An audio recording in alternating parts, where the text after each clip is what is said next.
देखिए यहाँ पर अभी हमने पढ़ा था क्या, घनाभ के बारे में पढ़ा था। अब इसके बाद अगली आकृति आती है जो है घन। अगली आकृति सेकंड आकृति है घन, जिसको बोलते हैं क्यूब। घन और घनाभ में थोड़ा सा अंतर होता है। जो घनाभ होता है उसकी सभी जो विमाएँ होती हैं वो अलग अलग होती हैं, यानी लंबाई अलग होगी, चौड़ाई अलग होगी, ऊंचाई अलग होगी। लेकिन घन में क्या होता है कि लंबाई, चौड़ाई और जो ऊंचाई होती है वो तीनों बराबर होती हैं, यानी कि जो घन है उसकी सभी विमाएँ कैसी होती हैं, बराबर होती हैं। तो इसको बनाते हैं घन को।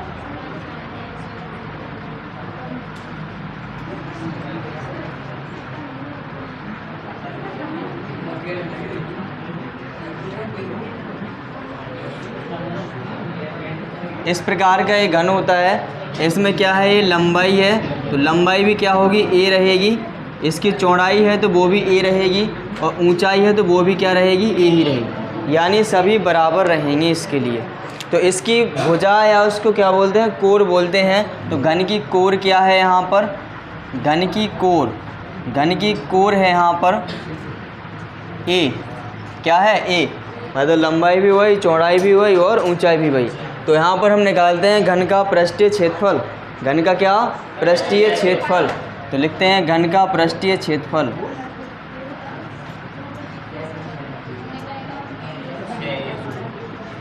कितने पृष्ठ होते हैं घन में, 6 पृष्ठ होते हैं।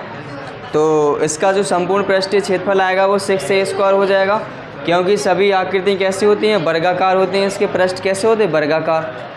अगर इसका पृष्ठीय क्षेत्रफल कहा जाए तो अगल बगल का, पूरा संपूर्ण नहीं कहा जा रहा है, अगल बगल का कहा जा रहा है। तो कितने पृष्ठ होते हैं अगल बगल में, 4। तो यहाँ पर पृष्ठीय क्षेत्रफल कितना हो जाएगा इसका हो जाएगा 4a²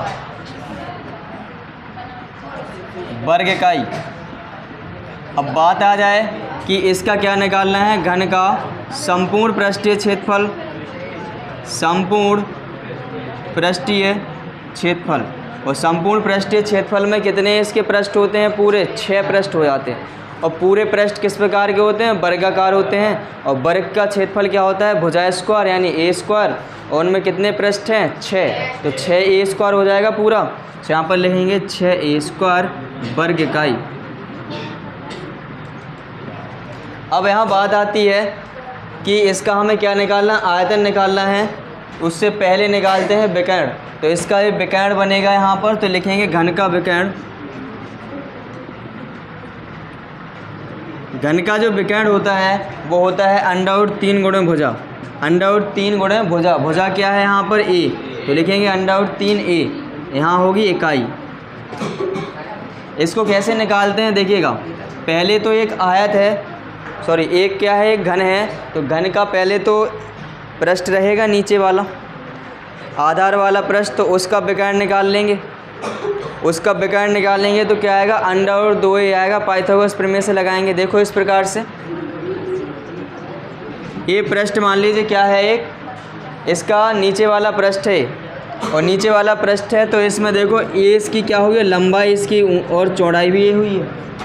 इसका हमें विकर्ण चाहिए, और जब ये विकर्ण चाहिए तो जानते हो कि वर्ग का विकर्ण क्या होता है, √2 गुणे a होता। तो यहाँ पर लिखेंगे √2 × a। तो ये विकर्ण हो गया। अब ये विकर्ण क्या करेगा, नीचे आधार का काम करेगा, और ऊंचाई क्या हो जाएगी इसकी, इस प्रकार से बने।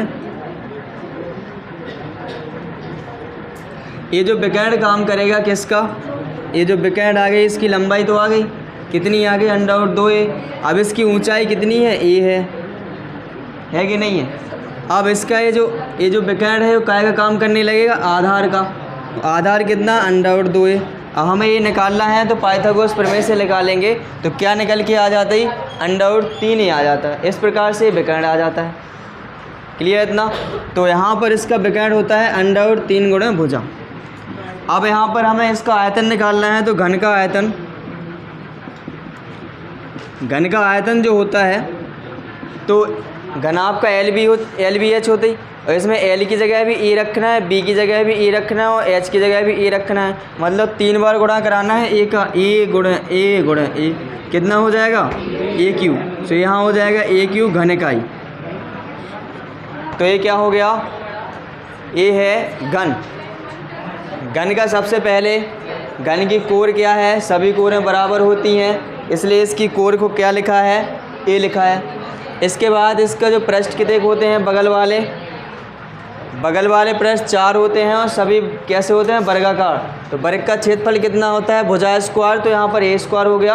अब 4 पृष्ठ हैं तो चारों का जोड़ेंगे तो क्या हो जाएगा, ए स्क्वायर प्लस ए स्क्वायर प्लस ए स्क्वायर प्लस ए स्क्वायर, कितने हो जाए 4 ए स्क्वायर, सीधा 4 का गुणा करा दिया था। ऐसे ही घन का संपूर्ण पृष्ठ में क्या होगा, चारों अगल बगल के रहेंगे और नीचे और ऊपर का रहेगा 2 पृष्ठ। तो संपूर्ण में 2 और जुड़ जाते हैं, एक ऊपर वाला एक नीचे वाला, तो नीचे और ऊपर वर्गाकार तो है, सो इसमें कितने हो गए, पूरे 6 हो गए ना, तो 6 ए स्क्वायर। यहाँ पर विकर्ण होता ही है, अभी निकाल के बताया था कैसे निकालते हैं। और घन का आयतन क्या होता है, घनाभ का आयतन जानते हो, एल बी एच, लेकिन एल की जगह क्या है, ए, बी की जगह भी ए, एच की जगह भी ए, सो यहाँ पर इसका जो आयतन हो गया वो क्या होगा, ए क्यू। अब इसके बाद अगली आकृति पढ़ते हैं। अगली आकृति है यहाँ पर बेलन,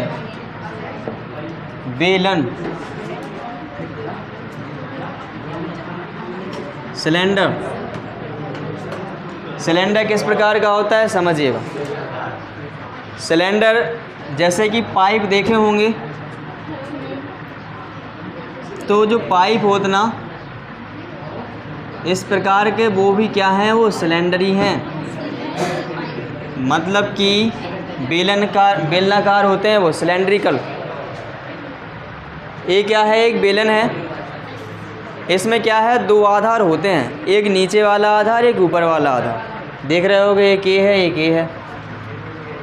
अरे वो देखो, ये सुबह से रोटी खा के आना तो बेलना देखा होगा, है ना, रोटी बेलने वाला, तो उसका जो उस पार्ट को देखोगे तो वो इसी प्रकार का रहता है।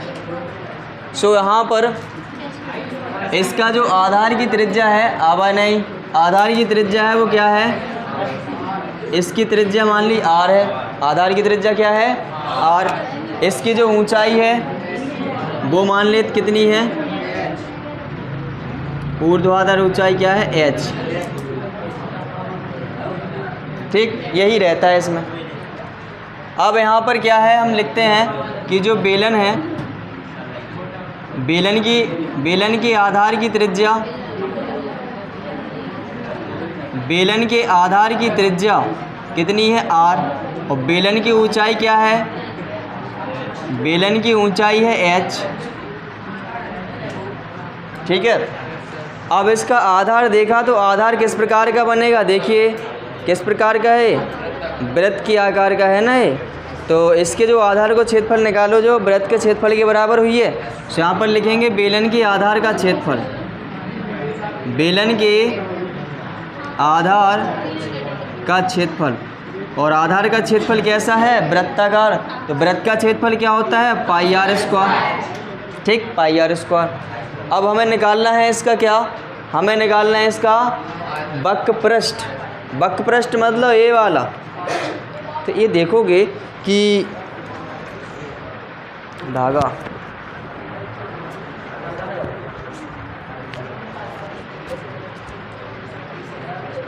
जैसे वक्रपृष्ठ क्या बनेगा, जैसे ये बेलन है, अगर इस पे हम क्या करें, ये लपेटते चले जाएं धीरे धीरे, तो पूरा ये भर जाएगा कि नहीं भर जाएगा, भर जाएगा, इस प्रकार से भर जाएगा पूरा ये। अगर आगे और बढ़ाते चले जाएं तो ये जब पूरा भर जाएगा तो ये क्या है, ये इसका चक्कर लगा रहा है ना, तो इसका ये चक्कर लगता है तो क्या कहलाता है, वृत्त का चक्कर लग रहा है, तो ये वृत्त की क्या कहलाएगी, परिधि। वृत्त की परिधि कहाँ तक जाना है, एच तक जाना है। तो हम क्या निकालेंगे इसका वक्रपृष्ठ, कैसे निकालेंगे, लिखेंगे बेलन का वक्रपृष्ठ। तो बेलन का वक्रपृष्ठ में क्या आती है, परिधि आएगी, किसकी, वृत्त की परिधि। तो लिखेंगे वृत्त की परिधि, वृत्त की परिधि गुणे ऊंचाई। तो वृत्त की परिधि क्या होती है, 2 पाई आर, और इंटू ऊंचाई h होती है, तो 2 पाई आर एच फॉर्मूला बन के तैयार हो जाता है, वर्ग इकाई। समझ पाए इतना, कैसे बना है, ये किससे बना हुआ है, परिधि से बन के बना हुआ है। अब हमें निकालना है पूरा आयतन। तो पूरा आयतन कैसे निकलेगा? बेलन का आयतन, बेलन का, या उससे पहले ये निकाल लो बेलन का संपूर्ण पृष्ठ, बेलन का संपूर्ण पृष्ठीय क्षेत्रफल। बेलन का संपूर्ण पृष्ठीय क्षेत्रफल निकालोगे तो देखियो ये वक्रपृष्ठ तो है ही, ऊपर वाला आधार एक नीचे वाला आधार, तो ऊपर का सेम नीचे का सेम, ऊपर का सेम नीचे का सेम, ऊपर का पाई स्क्वायर नीचे का पाई आर स्क्वायर, एक और एक 2 पाई आर स्क्वायर, यानी कि वक्रपृष्ठ में कितने पाई आर इसको जोड़ दें? 2 पाई आर स्क्वायर। तो यहाँ पर लिखेंगे वक्रपृष्ठ, तो वक्रपृष्ठ क्या है? 2 पाई आर एच, और यहाँ पर जुड़ जाएगा क्या? पाई आर स्क्वायर। वो कितने? 2, क्योंकि इसमें 2 आधार होते हैं। अगर इसमें से कॉमन ले लें 2 पाई आर, सो बन जाएगा एच प्लस के आर। इसमें से कॉमन लिया 2 पाई आर, सो ब्रैकेट में बन गया एच प्लस आर। सो ये क्या हो जाता है? इसका मात्रक होगा वर्ग इकाई। अब हमें इसका आयतन निकालना है, तो बेलन का आयतन क्या होता है? बेलन का आयतन, आयतन क्या होता है? पूरा जो क्षेत्रफल घेरता है, जितना क्षेत्रफल घेरता है, तो क्षेत्रफल नीचे का कितना है? पाई आर स्क्वायर, आधार का क्षेत्रफल पाई आर स्क्वायर, कितने तक घेर रहा? ऊंचाई, जितनी ऊंचाई है उसकी ऊंचाई से गुणा कर देंगे, यानी कि बेलन के आधार का क्षेत्रफल गुणा उसकी ऊंचाई। तो यहाँ पर लिखेंगे बेलन के आधार का क्षेत्रफल गुणा ऊंचाई। तो यहाँ पर आधार का क्षेत्रफल क्या आया था? देखिए पाई आर स्क्वायर, ऊंचाई क्या है इसकी? एच है, तो बन जाएगा पाई आर स्क्वायर इंटू एच घन इकाई। तो ये बन जाता है फॉर्मूला इसका इस प्रकार से। Clear? Have you any doubt? No doubt? उतार लीजिए जल्दी से। देखिए यहाँ पर अभी सिलेंडर के बारे में पढ़ा, यानी कि बेलन के बारे में पढ़ा। अब अपन पढ़ते हैं खोखला बेलन। खोखला बेलन मतलब होलो सिलेंडर, अंदर से क्या होगा? खोखला होगा। ये तो क्या था? ये पूरा ठोस बेलन था। ठोस बेलन मतलब अंदर से क्या रहेगा? पूरा बंद रहेगा। ठीक।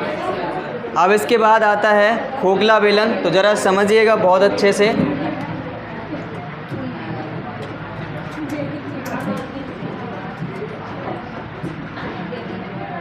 देखो खोखला बेलन रहेगा तो उसकी जो परत होगी उसकी मोटाई होगी, तो देखो इसके लिए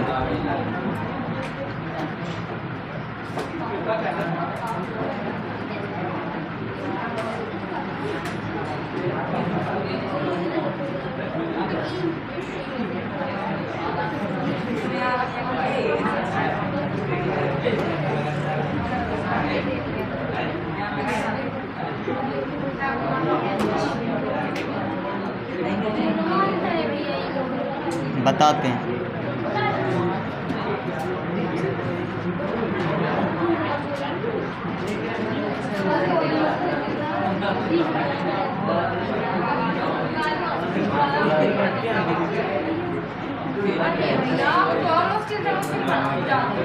देखिए इसमें क्या होगा?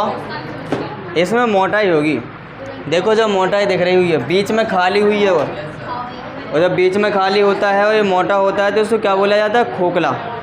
खोखला मतलब अंदर से खोखला था। जैसे गैस के सिलेंडर होते ना, गैस सिलेंडर, जैसे कि पाइप होते हैं, नल के पाइप होते हैं, तो उनकी मोटाई होती ना, तो बिल्कुल ये पाइप जो होते हैं जिनसे पानी आता है, हाँ उसी में। ठीक। तो वहाँ पर उनकी मोटाई होती है, इसी प्रकार का होता है वो। जब इसी प्रकार का होता है तो इसमें एक बाहरी परत बनेगी और एक अंदर वाली परत बनेगी। तो यानी एक अंदर बेलन बने, मान लेते हैं एक बाहर बेलन बने। ठीक है। तो यहाँ पर जो इसकी बाहरी त्रिज्या मान लेते हैं वो कैपिटल आर मान लेते हैं। जो बाहरी त्रिज्या कैपिटल आर है और आंतरिक त्रिज्या स्मॉल आर मान लेते हैं। ठीक। और ऊंचाई तो वही रहना उसकी एच ही। ठीक। अब ध्यान देना अच्छे से, बहुत अच्छे तरीके से। इसमें हमने माना है बेलन की जो बाहरी त्रिज्या है वो क्या है? बेलन के आधार की बाहरी त्रिज्या से लिखते हैं। बेलन के खोखले बेलन की, खोखले बेलन के आधार की बाहरी त्रिज्या, बाहरी त्रिज्या मान ली हमने क्या, कैपिटल आर, और आंतरिक त्रिज्या क्या मान ली, आंतरिक त्रिज्या स्मॉल आर, आंतरिक त्रिज्या स्मॉल आर है। अब जैसे उसमें हमने निकाल, और इसकी ऊंचाई भी लिख लेते हैं, जैसे हमने उसमें निकाला था बेलन के आधार को क्षेत्रफल निकालो तो ना, तो ई में भी हम खोखले बेलन के आधार का क्षेत्रफल निकालें। कैसे देखेगा, पहले लिखते हैं बेलन की ऊंचाई,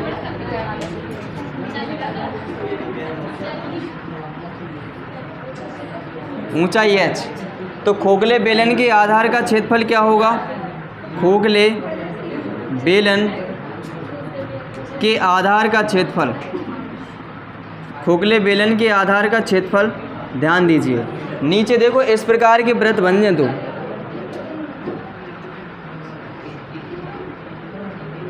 इस प्रकार के बनेंगे, तो ये बाहर वाला इसकी त्रिज्या आर, ये अंदर वाला इसकी त्रिज्या स्मॉल आर, ठीक है।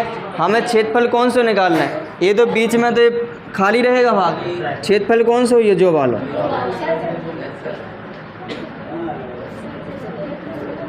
जो क्षेत्रफल कैसे निकालो, तो बाहर वाले वृत्त का क्षेत्रफल माइनस अंदर वाले को घटा दो, से जो बच जाए, होगा कि नहीं, तो लिखेंगे बाह्य वृत्त का क्षेत्रफल माइनस क्या, यहाँ समझिए, यहाँ बाह्य वृत्त का क्षेत्रफल माइनस के अंतःवृत्त का क्षेत्रफल होगा, तो यहाँ पर लिखेंगे बाह्य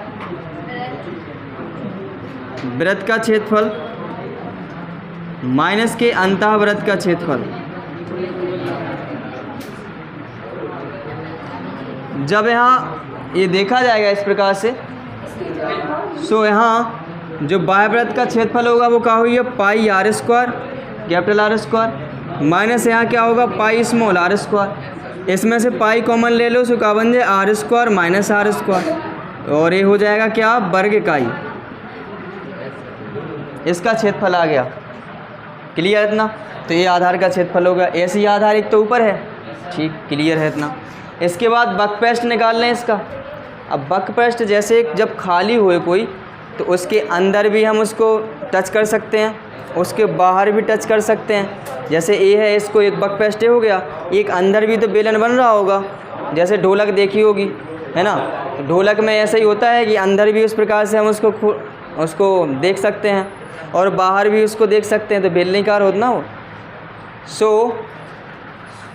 उसका जो हमें निकालना पड़ेगा क्या, इसका जब हमें बकपृष्ठ निकालना पड़ेगा, तो बाहर वाले का बकपृष्ठ प्लस के अंदर वाले का बकपृष्ठ। तो यहाँ पर होगा खोखले बेलन का बकपृष्ठ, खोखले बेलन का बकपृष्ठ बराबर होगा बाह्य या बाहरी बेलन का क्षेत्रफल या बकपृष्ठ, बाहरी बेलन का बकपृष्ठ प्लस के अंतः बेलन का बकपृष्ठ।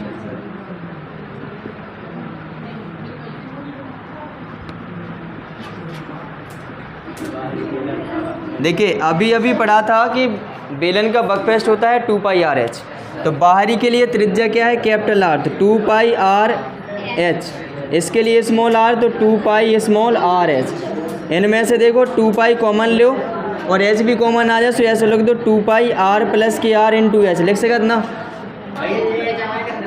आगे लिख दो, कोई दिक्कत नहीं। ये इसलिए बताया जा रहा है, तुमने सीखा होगा पहले के 2 पाई आर एच, तो दोनों आर इसमें जोड़ लिए जाएंगे, 2 pi r plus r into h, clear है इतना। तो यहाँ पर क्या हो जाएगा, ये वर्ग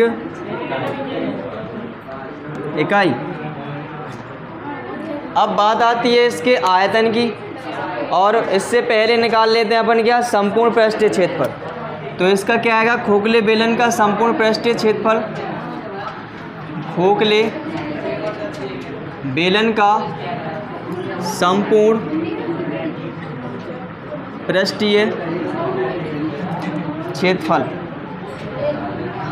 संपूर्ण पृष्ठीय क्षेत्रफल, संपूर्ण पृष्ठीय क्षेत्रफल में इसका बकपृष्ठ आएगा, ऊपर वाला पृष्ठ है उसका क्षेत्रफल आएगा, प्लस के नीचे वाले का भी क्षेत्रफल आएगा। तो आधार है ना, इसमें आधार का हम पहले निकाल चुके हैं, तो दोनों आधार जुड़ जाएंगे उसके वक्रपृष्ठ में, क्या नहीं? तो यहाँ पर लिखेंगे वक्रपृष्ठ प्लस के 2 गुणे आधार का क्षेत्रफल, 2 गुणे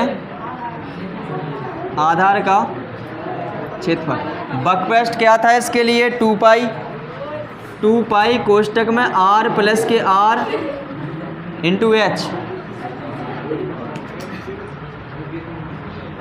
प्लस के 2 इंटू आधार का क्षेत्रफल क्या है यहाँ पर? पाई और कैपिटल R स्क्वायर माइनस के R स्क्वायर, यही है। इसमें देखोगे तो ऐसा लिख सकते हो इसको 2 पाई r प्लस के r इंटू एच, इसको लिखोगे 2 पाई, दोनों साइड वर्ग है, एक बार जोड़ के लिख दो, एक बार घटा के लिखोगे। तो इनमें से देखो कॉमन आ रहा है क्या? 2 पाई और r प्लस के r आ रहा है इतना सा। तो यहाँ क्या बनेगा? h प्लस के r माइनस के r। तो ये हो जाता है खोखले बेलन का संपूर्ण पृष्ठ वर्ग इकाई, ठीक है इतना। अब आता है आयतन, क्या? आयतन। तो इसका लिखेंगे खोखले बेलन का आयतन, खोखले बेलन